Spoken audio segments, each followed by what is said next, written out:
अच्छा भैया, हम गायक कलाकार अच्छे लाल भास्कर सहनपुर रामपुर जौनपुर की धरती से समस्त भोजपुरिया समाज को पांव छुई के पैलगी करत है। अपने पूरे साथियन के आवाज में सबसे करबद्ध प्रार्थना है, आप सब यहाँ छोट भाई के प्यार दुलार आशीर्वाद देंगे।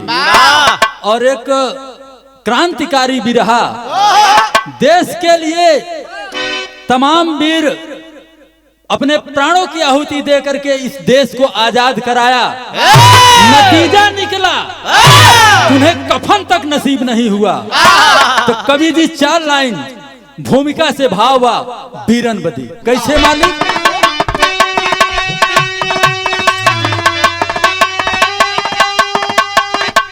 कि देश में व्याप्त आतंक घोरों का था, गगन सरगमी जल रही थी, हर तरफ दारुण क्रंदन का चित्कार था, थी दिशा में दनी हिल रही थी, यश का दामन में लेकर सिसकती थी माँ, चंद्रशेखर भगत की कमी खल रही थी। अब सुरेंद्र व्यथित हो हृदय रो रहा था, चमन लेखनी रो रही।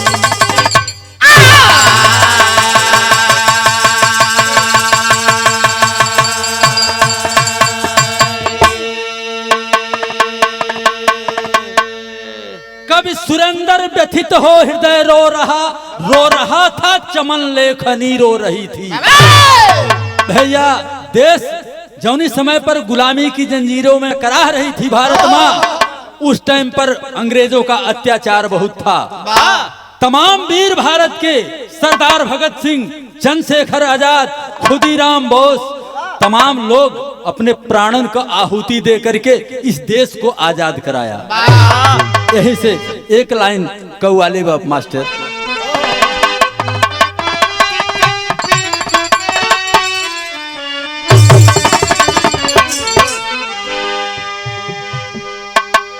एक चांद पुतली साहब अपने जमाने में गायन, और हमारे घराने से स्वर्गीय रामदेव गुरु जी बिरहा जगत में आग लगाए थे। कैसे मालिक?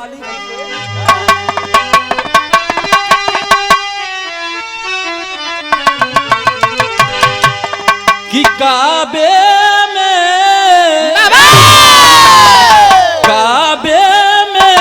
तेरा जलवा, काशी में ना जा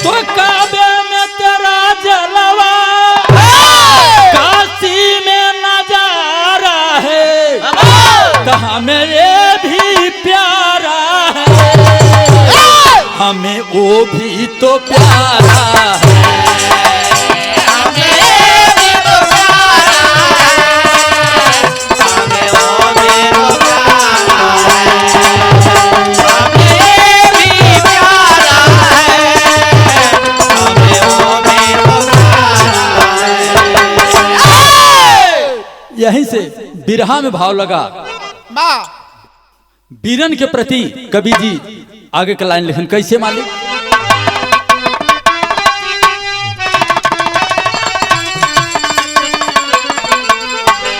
कि यदि आग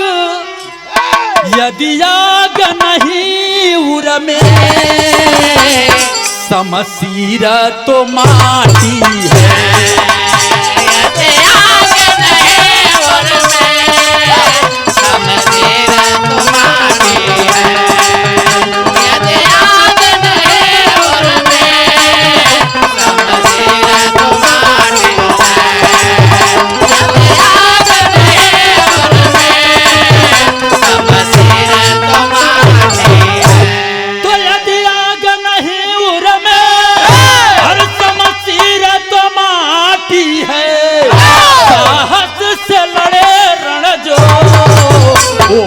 वीर तो खाटी है।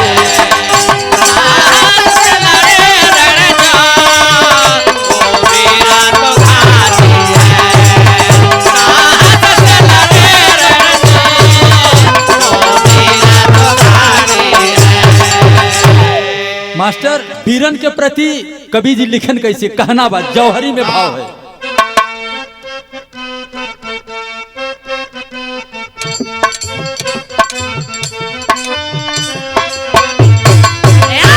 जब था गोरों का शासन क्रंदन भारत माँ करती, नित करते जुल्म थे पाजी जननी दुख में तिस सकती।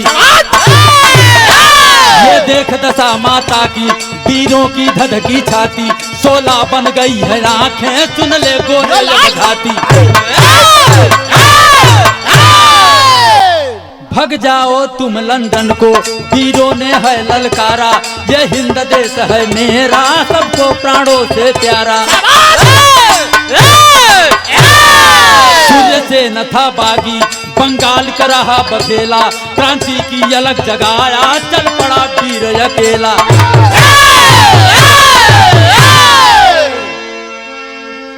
जौने समय पर सूर्यसेन 12 पास किए और 12 पास करने पर उन्हें एक देश प्रेम जगा, और देश प्रेम जौने समय पर जगा वह क्रांति की मसाल लेकर के चलने लगे। वही समय पर एक लाइन गीत बा।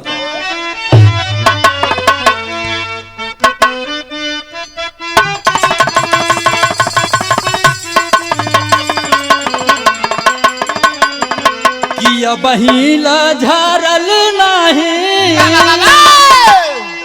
किया बहिला झारल नाही, लहंगा का झोल माई रे हम ना जाई।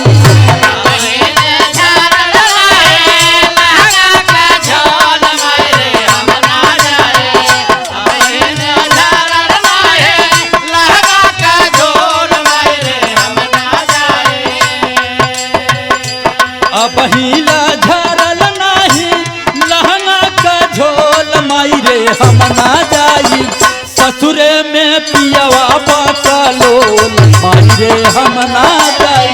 ससुरे में पियवा बकलोल माई रे हम ना जाए, ससुरे में पियवा बकलोल माई रे हम ना जाए।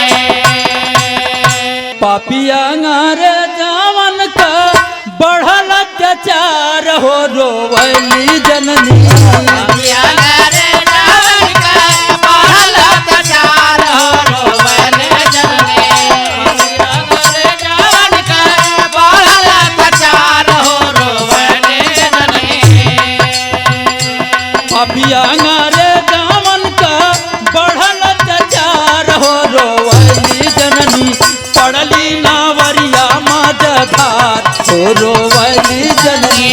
पड़ल नावरिया मझधार हो रोवली जननी, पड़ल नावरिया मझधार हो रोवली जननी। बंगाल में सूर्य सेना अलखा जगावले हो, बंगाल में सूर्य सेना अलखा जगावले, बंगाल में सूर्य सेना अलखा जगावले। हम जोली मिली साथे टोलिया सजावले हो, हम जोली मिली सब टोलिया बनावले हो, हम जोली मिली सब टोलिया बनावले हो। अब नाही साहब हटा जब नाही साहब हटा इलिया का मार हो रोवली जननी। अब ना जाता हमें के मार हो रोवली जननी, अब ना साहब के मार हो रोवली जननी। अब नाही साहब हटा इलिया का मार हो रोवली जननी, पड़ली नावरिया मझधार हो रोवली जननी। पड़ले नावरिया मझधार हो रोवली जननी, पड़ले नावरिया मझधार हो रोवली जननी, पड़ले नावरिया मझधार हो रोवली जननी। समय पर सूर्यसेन अपने गांव में जवार में पूरा चारों तरफ क्रांतिकारी लोगों को एक से एक नौजवान को जोड़ रहे हैं और जौनी समय पर जवान जोड़ दिए वहाँ समय का भाव बा जवानन के अंदर कैसन जज्बा बा और जोश बा कहे के भाई एक लाइन गीत बा मास्टर कैसे कि सासु मारे तनावा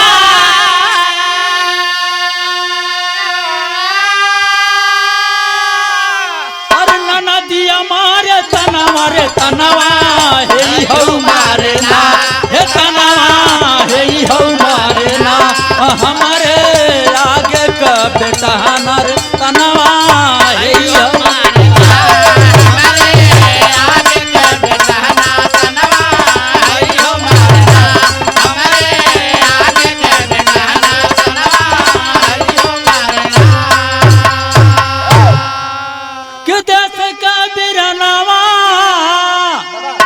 सोचल जमनवा बता बागी बन बना बागी बन अपने देश के करनवा बता बागी बन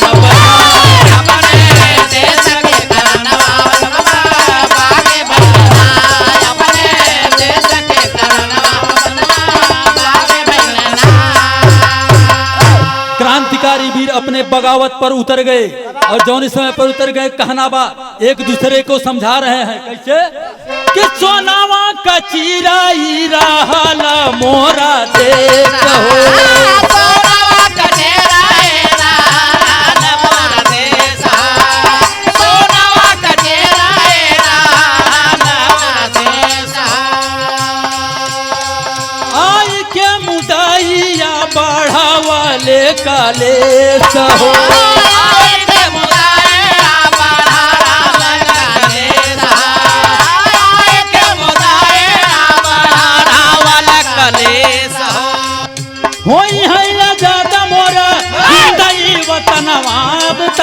बागी बन बना होला बता बागी बन बना त चाहे झूलब झूलनवा बता बागी बन बना चाहे झूलब झूलनवा बता बागी बन बना चाहे झूलब झूलनवा बता बागी बन बना। सभी क्रांतिकारी सोच लिए कि बेशक फांसी के फंदे पर झूलना होगा लेकिन हम बगावत करेंगे। अंग्रेज भारत छोड़ो ये नारा दिए और जौनी समय पर नारा दिए जवान सोच रहे हैं कि हमारे पास कुछ है नहीं, आखिर में हम लड़ेंगे कैसे अंग्रेजी सेना के सामने। और यह विचार करके एक लाइन गीत बा कैसे मास्टर सुन कैला बालामू के सुन कैला बालामू कचौड़ी गली सुन कैला बलनू मिर्जापुर के कैला गुलजार हो कचौड़ी गली सुन कैला बलनू मिर्जापुर के कैला गुलजार हो कचौड़ी गली सुन कैला बलनू मिर्जापुर के कैला गुलजार हो कचौड़ी गली सुन कैला बलनू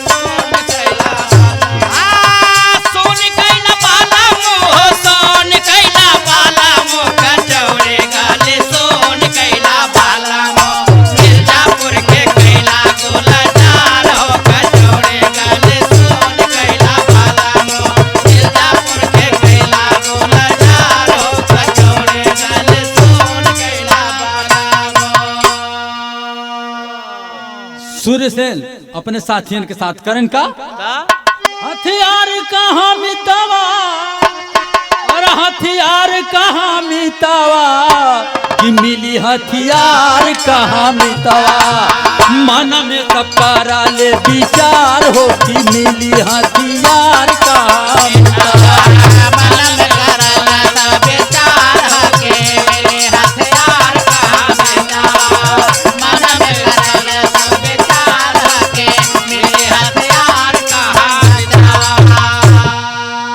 गाँव शस्त्रागार में कैले चढ़ाई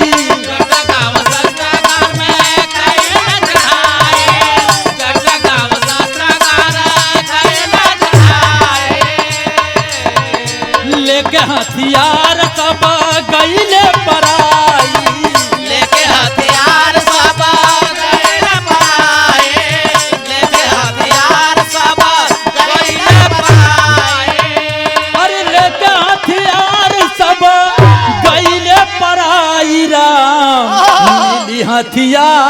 कहाँ मितवा भैली सरकार तबला चार हो की मिली हथियार कहाँ भइल सरकार तबला चार के मिली हथियार कहाँ मितावा भइल सरकार तबला चार के मिली हथियार कहाँ मितावा।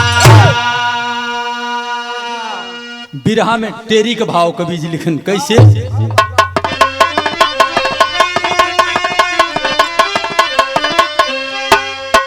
तू उतारब करजा जंगे रनमा अय मोर राम उतारब करजा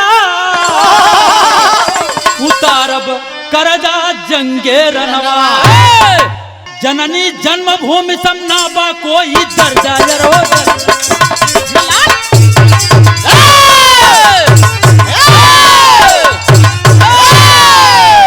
अरे लूट लिए गोली गोला अरे लूट लिए गोली गोला हथियार की कमी कुछ दूर हुई खोज खोज के लगे मारने गोरी पलटन मजबूर हुई और कर दिए बुलंद नारा और कर दिए बुलंद नारा वीरों ने भारी उधम मचाया है और आजादी की मांग उठी तब प्रशासन घबराया है।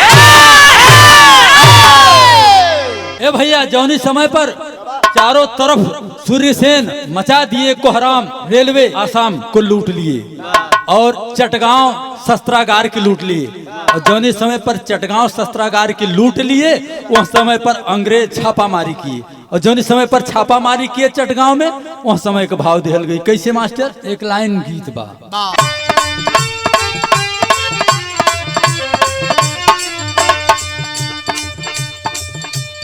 निमिया के डरिया के डोलिया बनल हो निमक पतैया ओहा निमिया के डलिया के डोलिया बनल निमिया पतैया ओहा निमिया के डलिया के डोलिया बनल निमिया पतैया ओहा निमिया के डरिया के डोलिया बनल हो निमक पतैया ओहार देवलोक से चलाली देवता बना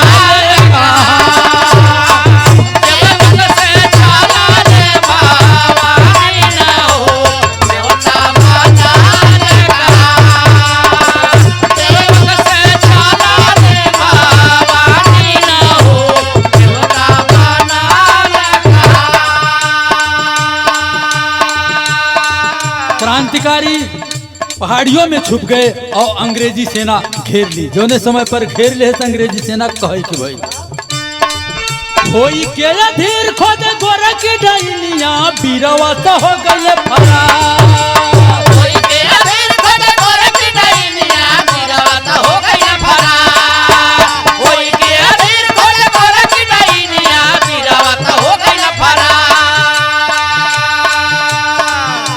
होई के अधीर खोद गोरा की डैनिया बीरवा तो हो गए फरार छिपल पहाड़ी के भी सरियान हो गोरे भाई राजा छिपल पहाड़ी के भी सरियान हो गोरे भाई राजा छिपल पहाड़ी के भी सरियान हो गोरे भाई राजा। अंग्रेज चारों तरफ से पहाड़ी को घेर लिए और माइक से ऐलान कर रहे हैं और ऐलान कैसे करत हैं अंग्रेज भारी पलटनिया लेके गौआ में आए मूर्छा के लिया ले जा माय हो भारी पलटनिया लेके गौआ में आए मूर्छा के लिया ले जा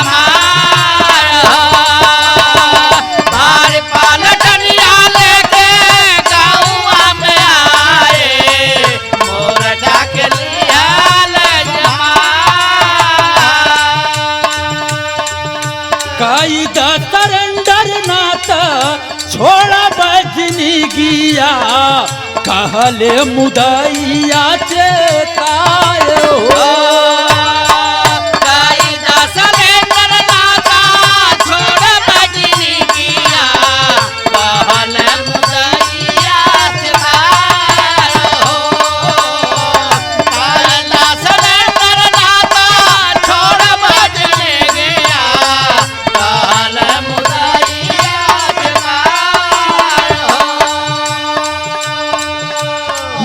हिंद बोलिया तो बोलल जवानवा भल ही तू आई गइल सार। जय हिंद बोलिया तो बोलल जवानवा भल ही तू आई गइल सार। जय हिंद बोलिया तो बोलल जवानवा भल ही तू आई गइल सार। जय हिंद बोलिया तो बोलल जवानवा भल ही तू आई गइल सार। आज होई जंगे माया तनवान हो घाटी भरती कबा।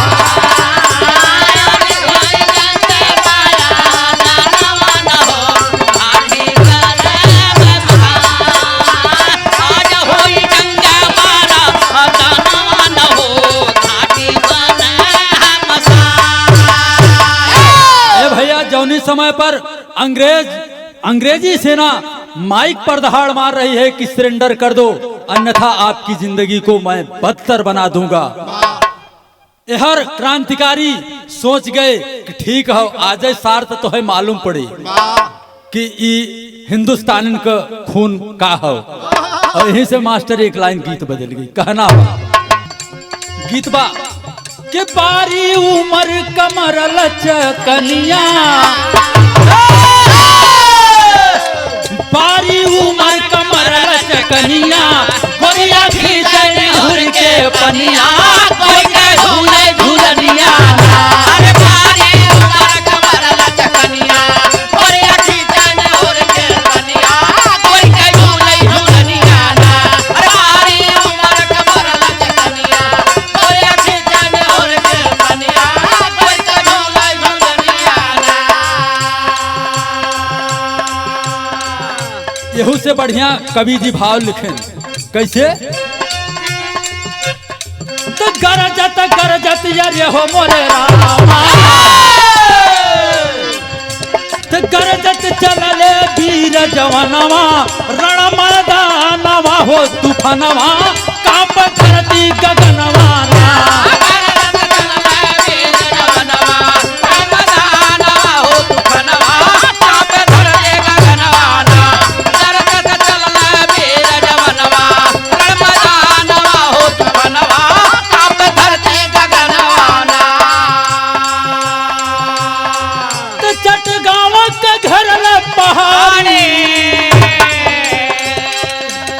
शुरू हो गई गोली बारी, पैरी दल को रहे संहारी, शेर समान भरे हुंकारी, गिरल बीच समर में रस्सी, तू समानवा हो तूफानवा, कांपे धरती गगनवा।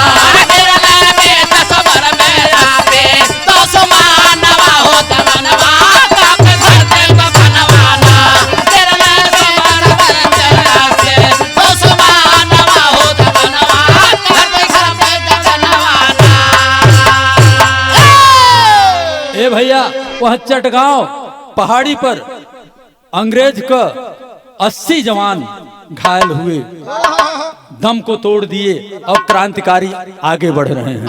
वहां समय का भाव दिया गया पहपट में कैसे मास्टर।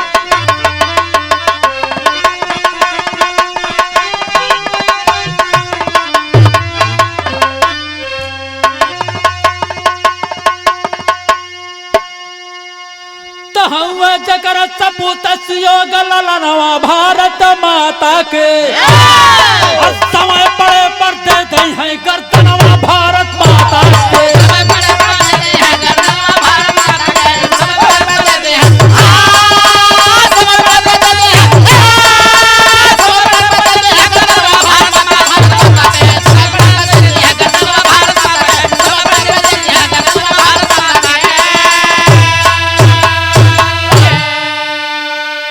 हुई है गोलीबारी कैप्टन कैमरून गया मराई हो, और फरार भइले सूर्यसेन अंग्रेज गए घबराई हो, और छिप के रहल बदल बदल ऐसा थनवा भारत माता का, और रहे जलवले क्रांति का दिया भारत माता के।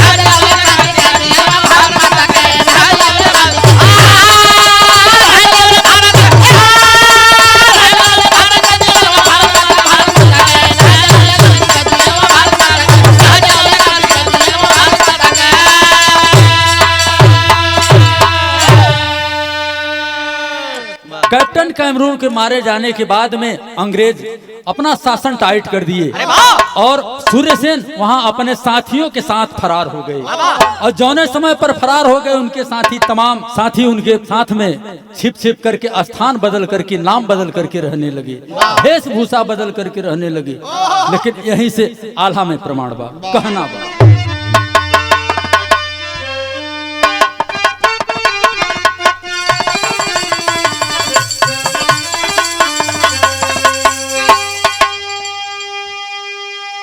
जब जब देशवा नहीं है अत्याचरिया कि तब तब जन्म ले है वीर हो जूझा।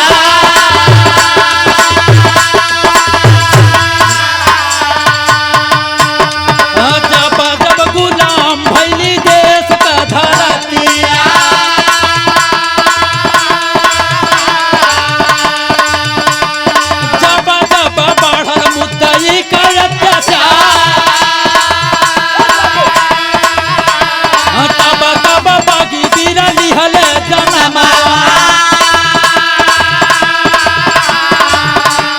क्रांति कया लख जगाए बरिया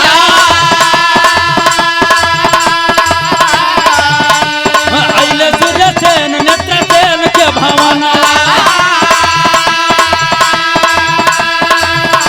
मित्र होके किया पापी धोखा वाला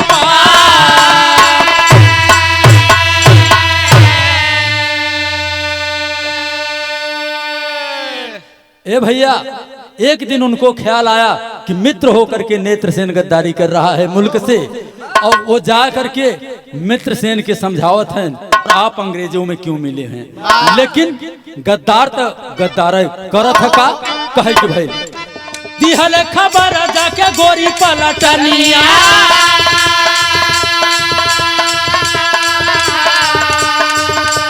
घेर के मुदैया कई लिहल गिरफ्तार पीछे तारा के स्वर्गता गईले पकड़ाई मारी मारी पपिया कर अत्याचार मार के हथौड़ा तोड़ी दिहल तवा के चिमटी से लिए सब नख के निशान बेतवा के मारिया से घायल शरीरिया बेहोशी में बदनिया लचा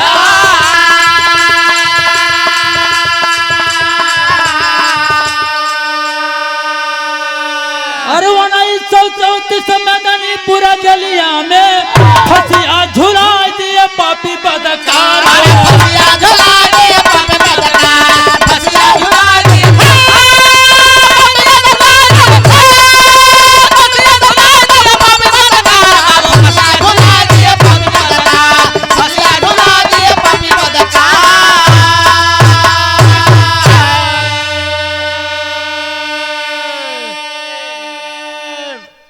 जौनी समय पर 12 जनवरी 1934 जो मेदिनीपुर जेल में तारकेश्वर दत्त और सूर्यसेन को फांसी हो जाती है, यहीं से आखिरी भाव में कहना बा कैसे।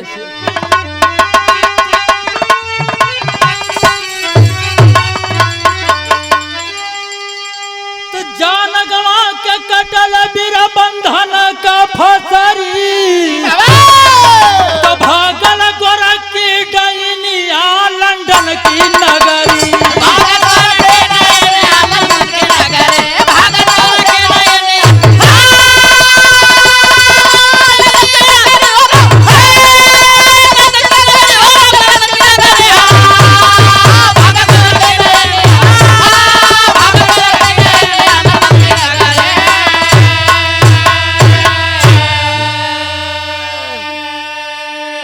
क्रांति के दीवाने मर मिटे वीर हुलासी, और कितने खाए गोली कितने झूले हंस के फांसी।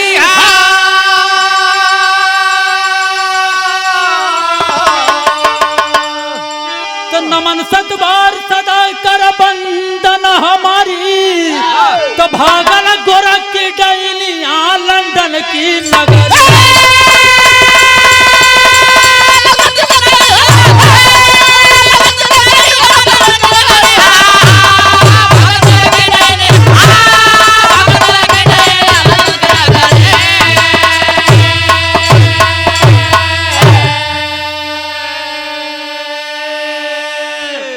यहां तक प्रमाण मिलता है कि सूर्यसेन और तारकेश्वर दत्त दोनों जन की 12 जनवरी 1934 को फांसी हो गई, लेकिन उनके घर वालों को उनका लाश नहीं दिया गया और अंग्रेज उन लोगों को संदूक में बंद करके और समुद्र में फेंक दिए, लेकिन लाश नहीं दी। इसीलिए बताया हमने पहले ही कि कितने ऐसे वीर शहीद हुए जिनको कफन तक नसीब नहीं हुआ।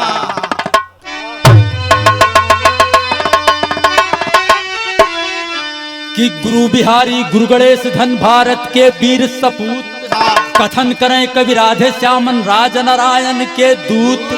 अरे उतारब कर जा जंगे रनवा, ते अच्छे कवि सुरेंद्र गीत समर में गरजा, उतारब